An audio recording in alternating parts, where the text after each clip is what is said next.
ऐसा लग रहा है जैसे इमरान खान साहब हुकूमत को गोल गोल घुमा रहे हैं। वो शख्स इन कातलों के खौफ से भागना शुरू करता है। आप देख लें कि इमरान खान साहब जो हैं आर्मी चीफ के इशू पर भी खामोश होकर बैठ गए। यही वो डर है और खौफ है जो अब हुकूमत की जानिब मुंतकिल हो चुका है। सूरत हाल इतनी खतरनाक है। मैं आपके साथ हुकूमती सोच, हुकूमती रवैये की एक खबर शेयर करता हूँ। हुकूमत अवाम पर एक और बम गिराने जा रही है। बिस्मिल्लाहिर्रहमानिर्रहीम, अस्सलाम वालेकुम। मैं हूँ तंजील और आप देख रहे हैं हमारा यूट्यूब चैनल वीक पॉइंट। आज के वीलॉग में हम बात कर रहे हैं मुल्क की मौजूदा मुआशी सूरत हाल पर, और ऐसा लग रहा है जैसे इमरान खान साहब हुकूमत को गोल गोल घुमा रहे हैं।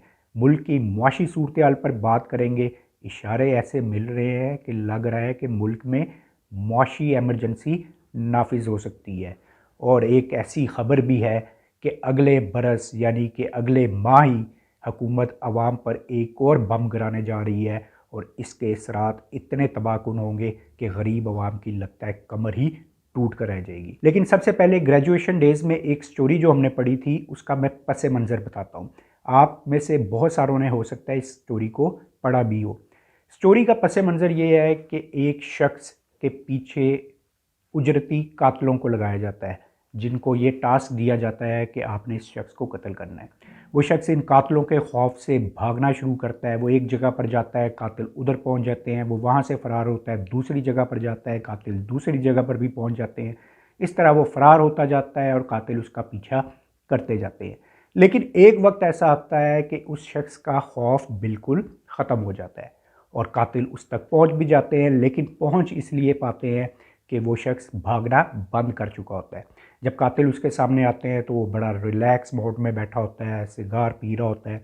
कातिल उसको देखकर हैरान रहते हैं और कहते हैं कि भाई तुम तो हमसे इतने खौफजदा होकर भाग रहे थे, अब ये चेंज कैसा आ गया। उसने कहा कि मैं इतना भागा हूँ और इतना खौफजदा हुआ हूँ कि अब मेरा डर बिल्कुल ख़त्म हो गया है। लिहाजा जिस मकसद के लिए आए हो वो मकसद पूरा करो। कातिल उसकी इस दलेरी पर हैरान रह जाते हैं और उसको कत्ल किए बगैर वापस चले जाते हैं।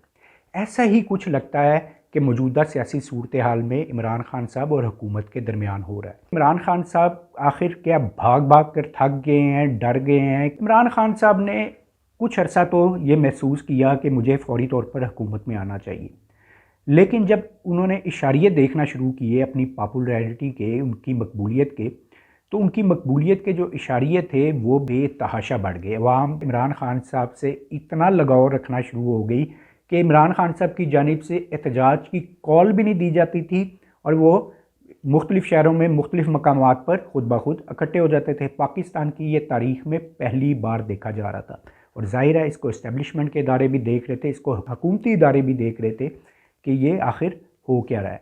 और इमरान खान साहब ने ये बहुत जल्द रियलाइज़ कर लिया कि जिस चीज़ की उनको ख्वाहिश थी कि 2/3 अक्सरियत हासिल करूँ, अब ये बात 3/4 अक्सरियत तक पहुंच चुकी है। बहरहाल जी, अगर इमरान खान साहब इलेक्शन जीत कर हुकूमत में भी आ जाते हैं तो उनको बड़ी अच्छी तरह मालूम है कि इस वक्त जो मईशत का बुरा हाल किया जा चुका है उसको दोबारा पाँव पर खड़ा करने के लिए उनको काफ़ी अरसा दरकार होगा, और इस अरसे में जो हुकूमती नाअहली है मज़ीद खुलकर भी सामने आएगी।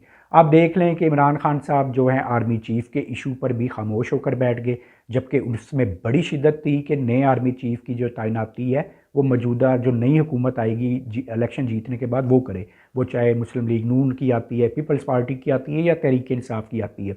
उन्होंने तो ओपन एंड दिया हुआ था, इसलिए कि उनको बाखूबी इल्म था कि अगर फेयर इलेक्शन होते हैं तो इस बार वो 2/3 अक्सरियत से आ जाते हैं। लेकिन इमरान खान साहब इस मौक़िफ़ से पीछे हटते हैं। इमरान खान साहब का एक मौक़िफ़ बड़ा सख्त स्टांस था कि फ़ौरी इलेक्शन करवाए जाएँ, फ़ौरी इलेक्शन करवाए जाएँ, फ़ौरी इलेक्शन करवाए जाएँ। कहा जाता है कि जनरल बाजवा साहब ने जब वो सुबकदोश हो रहे थे तो वो मुख्तलिफ़ इदारों के दौरे कर रहे थे, अपनी अस्करी इदारों के दौरे कर रहे थे। एक ऐसे ही अस्करी इदारे के दौरे के दौरान उन्होंने ख़िताब किया और वहाँ पर उन्होंने इंकशाफ किया कि उन्होंने तहरीक इंसाफ के चेयरमैन इमरान खान साहब को ये ऑफ़र की थी कि जनाब आप अगर इलेक्शन चाहते हैं तो जून तक इस हुकूमत को चलने दें, यानी कि अप्रैल गुजरने दें, मई गुजरने दें और जून गुजरने दें, और जून के बाद जो है निगरान बॉडी कायम कर दी जाएगी। जुलाई, अगस्त, सितंबर के जो 3 महीने निगरान हुकूमत अपने पूरे करेगी और अक्टूबर में इलेक्शन करवा दिए जाएंगे।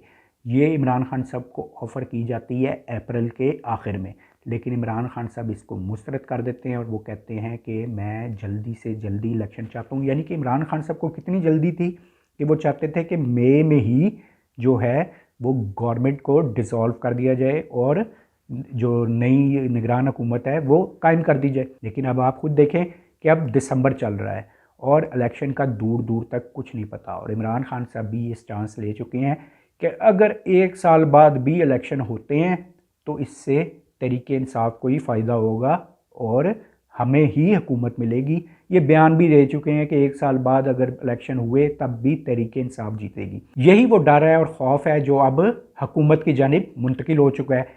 हुकूमत को ये बड़ी अच्छी तरह मालूम हो चुका है कि जो इशारिये मुख्तलिफ सर्वेज़ होते हैं, वो चाहे सोशल मीडिया का सर्वे हो, वो चाहे कोई गैलिप सर्वे हो, उन तमाम सर्वेज़ में ये बताया जा रहा है कि इमरान खान साहब की मकबूलियत इस वक्त प्राइम पर है, अपने अरूज पर है, और 69 to 70% लोग जो है वो उनके हक में बात कर रहे हैं। और ये इसका मतलब नहीं कि 30 से 31 जो फ़ीसद बचते हैं वो गवर्नमेंट के हक में बात कर रहे हैं। इसमें से बहुत सारे ऐसे हैं जो इस तमाम मामले में न्यूट्रल है कि उनको इस सियासी प्रोसेस पे, यानी कि जमहूरियत, ये जो मौजूदा जमहूरी अमल है उस पर यकीन ही नहीं। तो एक बहुत कम तादाद इन तमाम पीडीएम की जमातों में तकसीम होती है अवाम की अक्सरियत की। यानी कि अगर इनको इमरान खान साहब का मुकाबला करना भी है तो पीडीएम की तमाम जमातों को अगले इंतखाबात में मिलकर जाना पड़ेगा, वरना इमरान खान साहब क्लीन स्वीप करने की पोजीशन में आ चुके हैं। अभी तक के सर्वेज यही बता रहे हैं। आप सोशल मीडिया पर मुख्तलिफ कंपेन्स तो देखते रहते हैं, लेकिन ये पेड कंपेन्स होती हैं और जाहिर है कि आप सोशल मीडिया पर जब मुख्तलिफ पोस्टें देखते हैं तो आपको शायद ये अंदाज़ा होता हो कि जी पीडीएम की जमातों की अक्सरियत भी मौजूद है। पीडीएम जमातों की अक्सरियत मौजूद नहीं, बल्कि पीडीएम जमातों की सोशल मीडिया टीम्स मौजूद हैं जो ऐसा प्रोपेगेंडा कर रही हैं। अगर आप इंडिपेंडेंट सर्वेस की जानिब जाएँ तो उसमें वाज़ेह तौर पर बताया जा रहा है कि तहरीक इंसाफ, ख़ास कर इमरान खान के हवाले से तहरीक इंसाफ की बात नहीं करता, कि इमरान खान साहब की पॉपुलैरिटी का जो इस वक्त ग्राफ है वो अपने प्राइम पर पहुंच चुका है।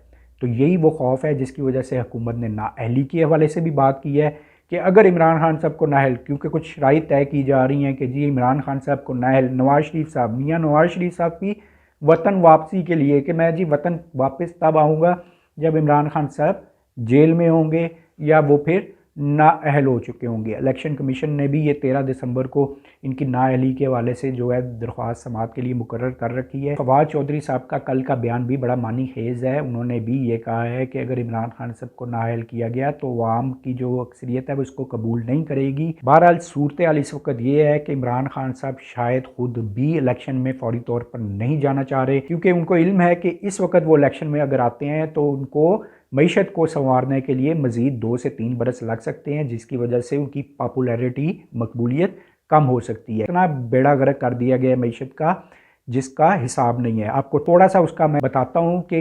130 अरब डॉलर आप पर, यानी कि पाकिस्तान पर कर्जा, बैरूनी कर्जा इस वक्त हो चुका है, जिसमें से पाकिस्तान ने 73 बिलियन डॉलर यानी कि 73 अरब डॉलर अगले 3 बरस में अदा करने हैं। और इस 3 बरस में जब पाकिस्तान ने ये 73 बिलियन डॉलर अदा करने हैं, पाकिस्तान का जो खसारा है, मईशत का खसारा है, वो मज़ीद 20 से 30 अरब डॉलर तक बढ़ जाएगा। अब आप इसका खुद अंदाज़ा लगाएं कि इस वक्त सूरत हाल क्या है। सूरत हाल इतनी ख़तरनाक है कि मुआशी एमरजेंसी के हवाले से मुल्क में बात की जा रही है। अगरचे वजारत ख़जाना ने एक बयान दिया है कि ऐसा कोई ख़तरा नहीं है, लेकिन जितने भी सरमायाकार हैं वो इस ख़तरे का इजहार कर रहे हैं, इस खदशे का इजहार कर रहे हैं, और सूरत हाल लगता है कि आने वाले दिनों में इंतहाई ख़तरनाक हो सकती है। लेकिन हुकूमत को इसका अदारिक इसलिए नहीं हो रहा क्योंकि वो अभी तक अपनी पुरानी सोच से बाहर नहीं आ सके। मैं आपके साथ हुकूमती सोच, हुकूमती रवैये की एक ख़बर शेयर करता हूँ और आपको इससे अंदाज़ा होगा कि हुकूमती कैंपों में किस किस्म की सोच पाई जाती है और वो आवाम के लिए कैसा सोचते हैं और अपने लिए कैसा सोचते हैं। कुछ दिन पहले इलेक्ट्रिक कार्स पर आरडी को ख़त्म किया गया। आरडी मीन रेगुलेटरी ड्यूटी को ख़त्म किया गया। ये रेगुलेटरी ड्यूटी मिफ्ता इस्माइल के दौर में लागू की गई थी और 100%, 0 से 100% इसको बढ़ा दिया गया था। यानी कि अगर आपने इलेक्ट्रिक कार्स बाहर से मंगवानी है तो आपको 100% रेगुलेटरी ड्यूटी अदा करना पड़ेगी। लेकिन कुछ दिन पहले इस रेगुलेटरी ड्यूटी को ख़त्म कर दिया गया। जब ये रेगुलेटरी ड्यूटी ख़त्म होती है तो ऑडी की गाड़ियों में 2 करोड़ रुपए तक कमी आ जाती है, जो ऑडी पाकिस्तान में मौजूद है। ऑडी की गाड़ियों में 2 करोड़ रुपए तक कमी आती है, तो आप खुद सोचें कि ऑडी की कीमत होगी कितनी जिसमें से 2 करोड़ रुपए कम होगी। यानी कि आम पाकिस्तानी, आम शहरी, यानी कि पाकिस्तान का जो 98% जो अवाम है वो ये ऑडी गाड़ी ख़रीदने की पोजीशन में नहीं है। रेगुलेटरी ड्यूटी ख़त्म करने पर मुझे भी बड़ी खुशी हुई कि यार अब तो इलेक्ट्रिक व्हीकल्स जो हैं पाकिस्तान में बड़ी सस्ती हो जाएंगी। लेकिन बाद में स्टोरी में इंकशाफ हुआ, जो पाक व्हील की वेबसाइट पर भी मौजूद है, कि ये आरडी सिर्फ चंद दिनों के लिए ख़त्म की गई है और एक बिजनेस टाइकॉन को इसका फ़ायदा देना है। इस हवाले से ईसीसी में इजलास भी हुआ। ईसीसी इजलास में कुछ पार्लियामेंटेरियंस की सिफारिश भी आ गई कि हमने भी इलेक्ट्रिक व्हीकल्स जो हैं वो मंगवानी है, तो आरडी ड्यूटी ख़त्म करें ताकि हमें करोड़ों रुपए का फ़ायदा हो सके। अब सुनने में ये आ रहा है कि दुबई के पोर्ट पर 300 से 400 इलेक्ट्रिक व्हीकल्स और लग्जरी इलेक्ट्रिक व्हीकल्स, करोड़ों रुपए की इलेक्ट्रिक व्हीकल्स खड़ी हैं, जिनको ये ड्यूटी ख़त्म होने के बाद पाकिस्तान में इंपोर्ट किया जाएगा, पाकिस्तान में मंगवाया जाएगा और हुकूमत दोबारा से रेगुलेटरी ड्यूटी लगा देगी। अच्छा, ये लेवल प्लेइंग फील्ड नहीं है कि अवाम भी इससे फ़ायदा उठा ले। मसलन मैंने अगर गाड़ी मंगवानी है, इलेक्ट्रिक व्हीकल मंगवानी है, इस वक्त के मैं रेगुलेटरी ड्यूटी से फ़ायदा उठा लूँ तो कम से कम मुझे इलेक्ट्रिक व्हीकल पाकिस्तान में मंगवाने के लिए 2 से ढाई माह चाहिए। इसलिए कि आपने बुकिंग करवानी है, बुकिंग के बाद पाकिस्तान में वो गाड़ी को दरामद किया जाएगा, तो इसमें अरसा लग सकता है और इस अरसे में रेगुलेटरी ड्यूटी दोबारा नाफिज कर दी जाएगी। हुआ ये है कि सब तैयारियां पहले कर ली गई थी, गाड़ियां खड़ी कर दी गई दुबई में कि बस आपकी तरफ से एक नोटिफिकेशन जारी हो, इस नोटिफिकेशन के बाद गाड़ियाँ जब पाकिस्तान में पहुँच जाएँ चंद दिनों में, तो आरडी को दोबारा लगा दिया जाए। ये हुकूमती सोच है कि आपने ये पार्लियामेंटेरियंस ने भी गाड़ियाँ लेनी है, बिजनेस टाइकॉन की भी गाड़ियाँ आ रही हैं उसके बिज़नेस के लिए, तो उन्होंने आरडी ड्यूटी को रिलैक्स कर दिया। यानी कि ऐसी मनसूबाबंदी के तहत कि अवाम को लगे कि जनाब ये बहुत बड़ा कोई इकदाम किया है, ये सिर्फ और सिर्फ अपने लिए, इन्होंने अपने फ़ायदे के लिए किया है। बहरहाल जी, ये आपको बताना था। और एक सबसे बड़ी खबर जो देनी है वो ये है कि अगले माह जो है हुकूमत पेट्रोल और डीज़ल पर जो लेवी है उसमें 50 रुपये इजाफा करने की मनसूबाबंदी कर रही है। आने वाले दिनों में हो सकता है आपको कोई 5, 7, 8, 10 रुपये की एक खुशखबरी सुनाई भी जाए कि पेट्रोल और डीज़ल पर कीमतें कम कर दी गई हैं। लेकिन जनवरी 2023 में यानी कि अगले माह जो है हुकूमत पेट्रोल और डीज़ल पर लेवी को 50 रुपये तक बढ़ा रही है। अब आप खुद सोचें कि ये 50 रुपये जैसे ही बढ़ते हैं तो मुल्क में महंगाई का वो तूफ़ान आएगा कि आपकी जो रही सही क़ुव्वत ख़रीद है वो भी ख़त्म होकर रह जाएगी। लेकिन क्योंकि मौजूदा हुकूमत को अपनी सियासी मौत नज़र आ रही है, तो वो इस तरह इलेक्शन में जाना भी नहीं चाह रही। वो कह रही है कि जितना फ़ायदा मिलता है हम लेते जाएं, क्योंकि अभी इलेक्शन में गए तो हमें कोई भी चीज़ शिकस्त से बचा नहीं सकेगी। हुकूमती सोच अभी भी यही है कि थोड़ा सा टाइम गुजरेगा तो अवाम शायद भूल जाए। लेकिन हुकूमत को अब तक ये बात समझ नहीं आ रही कि 5th जनरेशन वार का दौर है, ये नई टेक्नोलॉजी का दौर है। अब आप इस सोच को आगे लेकर नहीं चल सकते कि हमने जो पहले किया है वो अवाम भूल जाएगी। अवाम के पास एक एक रिकॉर्ड मौजूद है, उनके सोशल मीडिया अकाउंट्स पर मौजूद है। तो ये चीज़ हुकूमत को तस्लीम करना पड़ेगी कि अब वो पुरानी सोच के मुताबिक मुल्क को नहीं चला सकते। फजलुर रहमान साहब का भी बयान सामने आया जिसमें उन्होंने कहा है कि हुकूमत 1 साल मजीद अपनी मुद्दत में इजाफा करने का सोच रही है। वो हुकूमत जो अवाम के वोटों से मुंतखब होकर नहीं आई, अवाम ने तहरीक इंसाफ को मुंतखब करके हुकूमत में भेजा था, लेकिन असम्बलियों में क्योंकि वो लोग आ जाते हैं जो समझते हैं कि वो बुलडोज़ कर सकते हैं, जिन वोटों से वो लोग मुंतखब होकर आए हैं उस राय को बुलडोज़ कर सकते हैं। तो हॉर्स ट्रेडिंग के ज़रिए हुकूमत ने नो कॉन्फिडेंस वोट को कामयाब तो कर लिया था, लेकिन अब वो सोचती है हम मज़ीद 1 साल की तोसी ले लें। इमरान खान साहब इस मौके पर तो यही लग रहा है कि ख़ुद भी चाहते हैं कि ये हुकूमत मुद्दत पूरी करे, और हुकूमत भी चाहती है कि किसी तरह अगर उनको इलेक्शन जल्द करवाने भी पड़े, क्योंकि मईशत तो उन्होंने हाथ खड़े कर दी हैं कि मईशत तो फ़िलहाल उनसे संवरने वाली नहीं है। तो हुकूमत भी चाहती है कि इलेक्शन ऐसे हो जाएं कि किसी तरह इमरान खान साहब हमारे ख़िलाफ़ कोई तहरीक चलाएं, कोई इस्टेब्लिशमेंट के इदारे जो हैं वो आगे आए कि मुल्क में सियासी अनारकी बढ़ रही है, तो लिहाजा असम्बलियाँ डिज़ोल्व हो जाएं, हमें सियासी शहीद बना दिया जाए।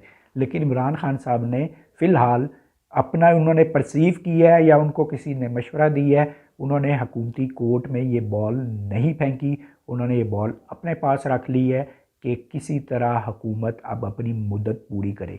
हुकूमत चाहती है कि किसी तरह इस मुश्किल से निकले, लेकिन इमरान खान साहब उनको निकल, अब आप खुद ही देख लें, पंजाब असम्बली तहलील करने की या खैबर पख्तूनख्वा असम्बली तहलील करने की उन्होंने धमकी तो दे दी, लेकिन अभी तक उस पर अमल दरामद नहीं हुआ। अमल दरामद इसलिए नहीं हुआ कि इमरान खान साहब कह रहे हैं कि खेलो, उनको लगता है अब गोल गोल घुमा रहे हैं। इसहाक डार साहब ये सदर आरिफ अलवी से बार बार मुलाकातें कर रहे हैं, बार बार मुलाकातें कर रहे हैं, मुख्तलिफ पैगाम लेकर जा रहे हैं।